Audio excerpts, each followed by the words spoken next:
Doctor Bapuji Salunkhe institute of engineering and technology विविध courses, computer science and engineering, electrical engineering, electronic and telecommunication engineering, electronics and computer engineering या कोर्ससाठी आजच प्रवेश घ्या. Vivekanand college campus, Tarabai park, Kolhapur.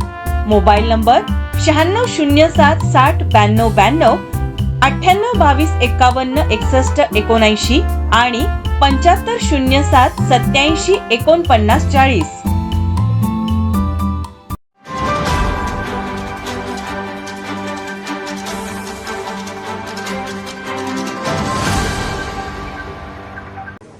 तर आता या लोकांना धीर देणं आणि त्यांना पूर्णपणानं संरक्षण देणं ही आपली प्राथमिकता आहे.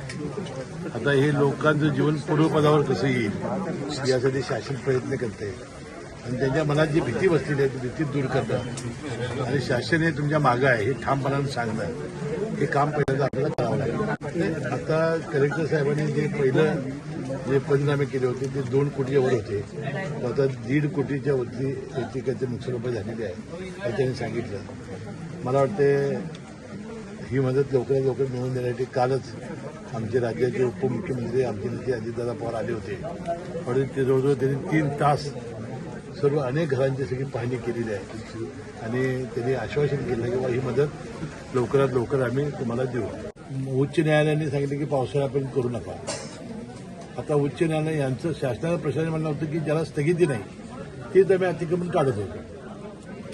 आता नेमकं न्यायाधीशांनी काय म्हटलेलं आहे याचा नक्की 29 तारखेला तारीख होईल, त्याच दिवशीच होईल. आज ही पहिलीच तारीख झालेली आहे. आता पहिलं काम आपल्या सगळ्यांचं काय आहे की पूर्वपदावर कसली परिस्थिती येईल आणि हे जे निर्दोष लोकांचे जे हल्ले झालेले आहेत त्या लोकांचं जीवन कसं सुस्थिर होईल, त्यांच्या मनातील भीती जी आहे ती भीती कशी दूर होईल आणि त्यांना आधार कसा देता येईल ही बघण्याची गरज आहे. मला वाटतं ते पहिलं काम आपण सर्वांनी मिळून करूया. जी घटना घडली अतिशय दुर्दैवी आहे, ही घडायला नको होतं. आपल्या कोल्हापूर जिल्ह्यात छत्रपती शाहू महाराज भूमीत असं कधीच घडलेलं नाही. ही मला वाटतं तशी दुसरी घटना घडली. तर मला वाटतं अशा घटना होऊ नये त्याची काळजी आपण सर्वांनी घेऊया. आणि प्रशासनाने आता जे लावलेलं आहे म्हणजे आता उल्लेख आता करण्यात आला की ती खबरदारी घेत आहेत की अशा घटना होऊ नये, जास्तीत जास्त कसा लोकांना संरक्षण देता येईल असा प्रयत्न ते करतात.